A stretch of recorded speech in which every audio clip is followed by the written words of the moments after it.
अब लोग नाइट्रिक अम्ल का प्रिपरेशन देख रहे हैं, देखेंगे, लेकिन उससे ज़्यादा जरूरी है उसके बारे में जानना।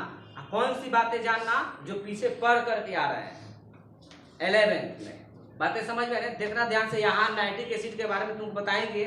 नाइट्रिक एसिड से जुड़ी हुई एक भी ऑब्जेक्टिव क्वेश्चन जो है तुम्हारा छूटने वाला नहीं है। नाइट्रिक अम्ल का सबसे पहले बता दो फॉर्मूला, HNO3, सभी को पता है ये नाइट्रिक एसिड है। लिखने का देखना 3 गो नाम हम बताएंगे कंसंट्रेशन के आधार पर। पिछला हमारा जो वीडियो बना है कंसंट्रेशन पर बना हुआ है, उसके आधार पर इसका 3 गो नाम है। पहला तो तुम्हारा नाम हो गया, इसका नाम क्या हो? पीएससी नाम नाइट्रिक एसिड नाम हो गया इसका ना बजे। इसका नाइट्रिक एसिड नाम है नाइट्रिक अम्ल। ध्यान देना, सुनो। अब हम तुमसे सबसे पहले इसका पूछें स्ट्रक्चर के बारे में। देखना ध्यान से, तो पता होना चाहिए इसमें सेंट्रल एटम कौन है? नाइट्रोजन ना। ये हो गया तुम्हारा OH, यहाँ डबल बॉन्ड से O, यहाँ तुमको हो जाएगा O माइनस और ये प्लस हो गया। ये तुम्हारे पास किसका है? ये तुम्हारा नाइट्रिक एसिड का क्या है? तुम्हारा स्ट्रक्चर है। अब तुम कहोगे सर ये आप कैसे जानते हैं? तो तुमको दिमाग में होना चाहिए कि नाइट्रोजन मैक्सिमम कितना बॉन्ड बना सकता है? 5 को कभी भी नहीं बनाएगा, 3 को बनाएगा तो बैलेंस से पूरा नहीं होगा इसका। 4 को बॉन्ड बनाया कि नहीं बनाया? 1 2 3 4, बैलेंस इसका 4 को हुआ इसमें। ध्यान दो, इसको देख करके तुमको क्या लग रहा है? इसको देख करके तुमको लग रहा है कि हाइब्रिडाइजेशन कैसे था? Sigma sigma sigma pi. Hybridisation sigma bond से निकलता है कि पाई बॉन्ड से निकलता है? Sigma bond. कितना इसमें है? 3। तो संकरण की बात बोले, संकरण के मतलब हाइब्रिडाइजेशन HYB पूछे sp2, बोलो जी sp2 का हम तुमसे पूछे शेप, आकृति के बारे में हम तुमसे पूछे शेप के बारे में। तो sp2 के बारे में तुमको पता होगा, ट्राइगोनल प्लेनर, याद है? त्रिकोणीय समतली हिंदी होता है इसका, त्रिकोणीय समतली। अब देखोगे ध्यान से, और बहुत चीजें हैं, ध्यान देना यहाँ। अब हम तुमसे पूछे इसके बारे में कि ऑक्सीडेशन नंबर बता दो। ON+5 आएगा। अब बताओ इसका +5 से ऑक्सीडेशन नंबर बढ़ सकता है कि नहीं बढ़ सकता है? बोलो, है बोलना। कहां से बढ़ेगा? इसका वैलेंस इलेक्ट्रॉन 5 होता है, oxidation number never be greater than valence electron. कभी भी अपने वैलेंस इलेक्ट्रॉन से ऑक्सीडेशन नंबर ज्यादा नहीं हो सकता। इससे कम होगा ना, तो कम होगा, तो कम होने की क्रिया को हम लोग बोलते हैं रिडक्शन। पदार्थ कैसा होगा? ऑक्सीडाइजिंग। याद रखना पड़ेगा, खूब पूछता परीक्षा में हो कि HNO3 ऑक्सीडाइजिंग एजेंट है कि रिड्यूसिंग एजेंट है, आक्सीकारक है कि अकारक है? तो ये आक्सीकारक है, और आक्सीकारक में प्रबल आक्सीकारक है, स्ट्रॉन्ग ऑक्सीडाइजिंग एजेंट, बिकॉज ये अपना ऑक्सीडेशन नंबर कभी भी बढ़ा नहीं सकता है, केवल क्या करेगा? हटाएगा। तो प्रोसेस कौन सा हुआ? रिडक्शन। और ये सबस्टांस कौन सा हुआ तुमको? ऑक्सीडाइजिंग। तो कैसा? देखो चौथा नंबर सब ऑब्जेक्टिव है, ये स्ट्रॉन्ग ऑक्सीडाइजिंग एजेंट की तरह बिहेव करता है।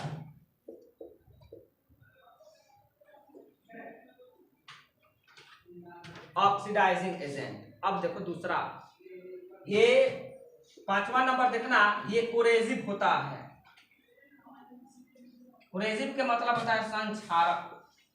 संक्षारक का मतलब समझ में आ रहा है? हाथ पर स्किन पड़ेगा ना तो फफोले उत्पन्न कर देगा। जहाँ सल्फ्यूरिक एसिड होता है बहुत संक्षारक होता है, देखते हो ना, मुंह पर फेंकने का काम किया जाता हो। जब नगर सेट वोट नहीं होता वो मुंह पर फेंकता है, ये हमारा ना तो किसी का नहीं। देखेंगे नंबर छपाक से देखा है ना, छपाक बहुत ही कोरेसिव होता है। ऐसे भी कोरेसिव कौन होता है? सल्फ्यूरिक एसिड होता है बहुत। ये स्किन पर पड़ेगा ना तो ये आप फफोला जला देगा। संक्षारक मतलब जला देना, फफोले उत्पन्न करना। इतना नॉलेज अब ध्यान से सुनना। पिछले वीडियो में हम बताया था तुमको कि इसके कॉन्सेंट्रेशन के आधार पर इसका नाम दिया गया है, और ये खूब नाम पूछा गया है, याद रखेंगे एग्जाम को। लेकिन एग्जाम में एक नाम पूछा गया, हम दो नाम तुमको बताएंगे, ध्यान से सुनोगे। जैसे ये नाइट्रिक एसिड, तो हो सकता है नाइट्रिक एसिड हो सकता है कि वेरी वेरी वेरी डाइल्यूट हो, बोलो डाइल्यूट हो, कॉन्क हो, और वेरी कॉन्क हो, वेरी वेरी कॉन्क मतलब ज्यादा हो, तो ज्यादा का मतलब 70 के अबव जाएगा वो। तो ध्यान से सुनना कि पूछता है तुमको 12 के बोर्ड में या कोई भी कॉम्पिटिटिव एग्जाम में तुमको पूछता है कि सधूम नाइट्रिक एसिड किसको बोलते हैं। सधूम को बोलते हैं फ्यूमिंग नाइट्रिक एसिड, सधूम नाइट्रिक एसिड। लड़का कंफ्यूजन ये क्या है तुमको, तो याद रखेंगे उसके कंसंट्रेशन के आधार पर नाम दिया गया है, याद रखना। यहाँ देखो लिख रहे हैं हम, दिखाई दे रहा है यहाँ, अगर 86% 86% HNO3 को 86% HNO3 को सधूम नाइट्रिक एसिड कहते हैं। पता है इंग्लिश,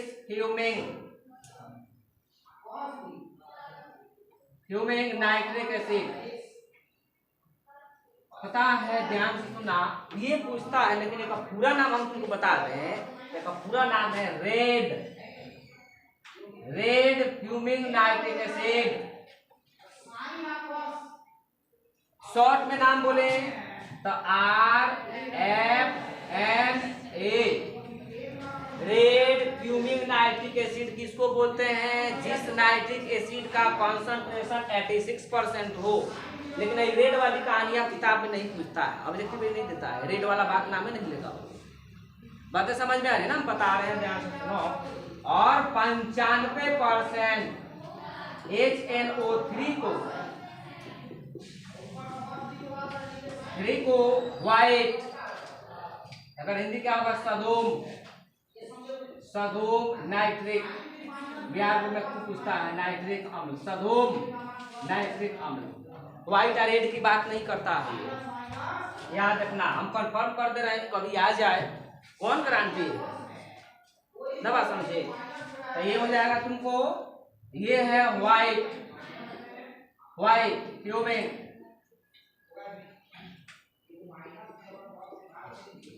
नाइट्रिक एसिड, एक और शॉर्ट नाम WFNA, बोले जी। तो अब हम तुमसे पूछे इसके बारे में, ध्यान से सुनोगे और कहानियां इसमें क्या क्या बनेगी। एक और नाम क्या हो जाएगा, श्वेत सधूम नाइट्रिक एसिड। कब बोलेंगे, तो जब कह दिया ना तुमको कि सधूम नाइट्रिक एसिड की अभिक्रिया इससे कराते हैं, सधूम के मतलब 86%, मतलब 86% या उससे, तो ये किसके कैटेगरी में जाएगा, वेरी वेरी कॉन्क एसिड में जाएगा। पता है ना, 70% से अधिक कंसंट्रेशन हो तो उसको बोलेंगे वेरी वेरी कॉन्क, मतलब बहुत बहुत अधिक कंसंट्रेशन हो नाइट्रिक एसिड का ना, तो ओकरा के सधूम में जोड़ देते हैं ना, बात समझे। तो 86% में तुमको इसको रेड फ्यूमिंग नाइट्रिक एसिड बोलते हैं कलर के हिसाब से। यहाँ तुमको 95% में, अरे 95 मतलब 5% इसमें एक्स्ट्रा चीज है, ऐसा नहीं कि पानी होगा, हो सकता कुछ और हो, ये ध्यान दो ना हम क्या बता रहे हैं। यहाँ तुमको 86%, बाकी बचा हुआ ऐसा नहीं कि पानी है, उसमें और भी चीज हो सकते हैं, लेकिन 86% क्या है, नाइट्रिक एसिड। बातें समझ में आ रही है ना। तो देखो ये पूरा ऑब्जेक्टिव रहा हमारे पास नाइट्रिक एसिड के बारे में। अभी जब मतलब जब समझ गए हो ना, अब नाइट्रिक एसिड पढ़ाएंगे तुमको तो समझ में आने वाला है कि हाँ रियल में है क्या। बोलो जी, इसमें लगभग तुमको इसके अबाउट में जितना क्वेश्चन था उतना क्वेश्चन हम बता दिए हैं ना, बात समझे। अब हम लोग को पढ़ना तुमको नाइट्रिक अम्ल का प्रिपरेशन, बातें समझ में है ना। तब तक ले मिलते हैं हम लोग, जय हिंद जय भारत। नोट करो।